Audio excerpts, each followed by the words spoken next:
which means that really t is equal to 11 pi over 12.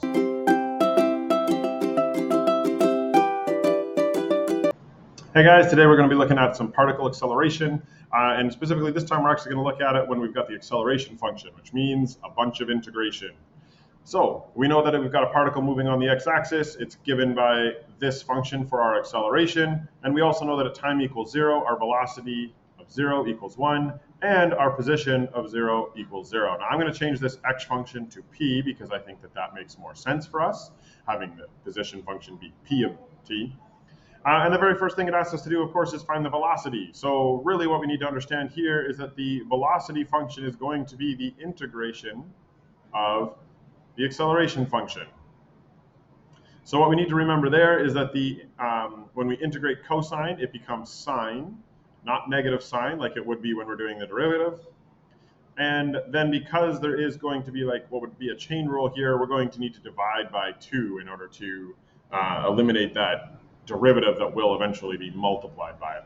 So, and then of course we need to add c. So to simplify it a little bit, we're going to get that it's equal to 2 sine of 2t.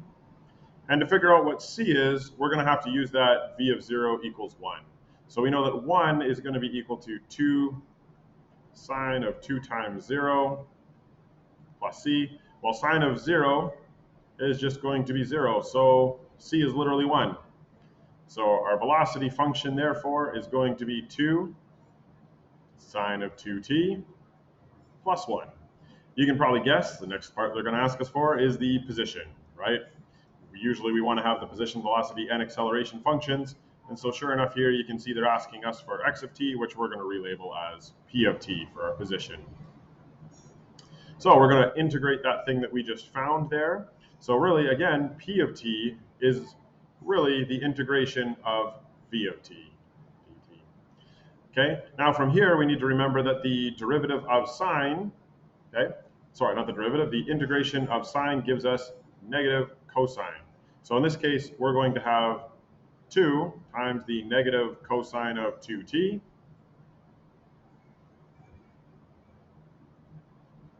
plus the 1 is going to become a t. Sorry, it looks a little bit confusing there. We'll get rid of that. There we go. And then, of course, plus c. Now we'll simplify it just a little bit so that we don't have it look kind of funny there. We'll put that 2 and the negative cosine together. So we get negative 2 cosine of 2t plus c. And then we're going to use that fact that p of 0 was equal to 0 to solve for what c is again. So 0 is equal to negative 2 cosine of 2 times 0 plus 0. We're just changing all of our t's into zeros here because of what this tells us up here.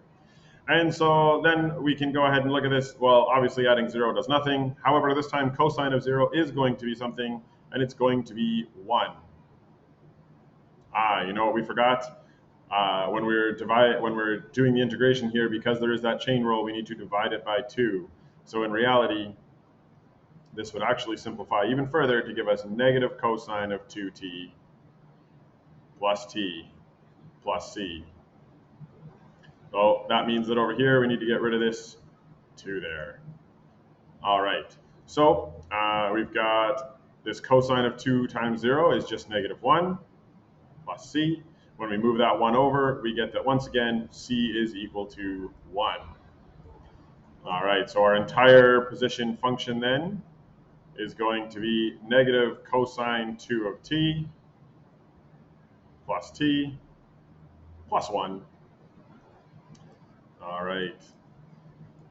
Now, last thing we want to do is figure out when the particle is going to be at rest between 0 and pi. Okay, so we're going to restrict our domain, just look at our time between those two things and figure out when it's at rest. Well, to be rest, it needs to have a velocity of 0. So what we need to do is make sure that we set up our velocity of t needs to be equal to 0. So let's write down our velocity function again, just so that we remember it. And so our v of t, actually I can't remember it, let's just look up, 2 times sine of 2t plus 1.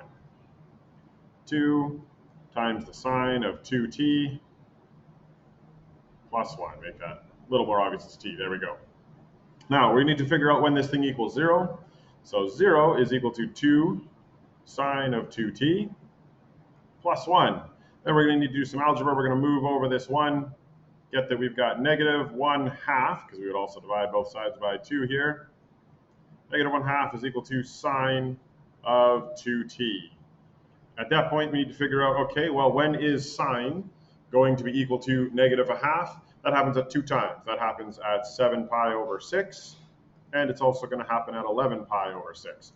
However, we need to remember that what it is it's not t equals these things, it's when 2t equals those things. Therefore, if we think of those two things separately, we've got 2t is equal to 7 pi over 6, which really means that t is equal to 7 pi over 12.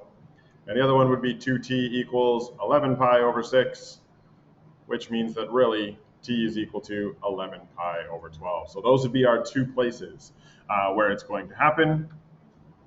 Guys, I'm going to make a quick comment here. So you obviously saw that when I was up here doing this, I had made a little mistake and I forgot to actually divide by 2 here. Part of the reason I didn't reshoot the video is I think it's important for us to see that it's all right sometimes to make these mistakes and just go and correct them, right? It's not something we need to beat ourselves up about. It's, you know, you're working with a bunch of numbers. It's not a big deal, right? Instead, what we want to do is just catch them, learn from them, and then hopefully we make them a whole lot less in the future. So I wanted to just kind of highlight that, and that's why I left it in the video, because I want you to see that calculus is not something that you just get perfectly all the time the first time. It's okay to make a small mistake. Just try to, you know, catch it when you do catch them, go back and fix them. You know, don't beat yourself up, just fix them. All right, guys, I hope that was helpful for you, and stay tuned for more videos.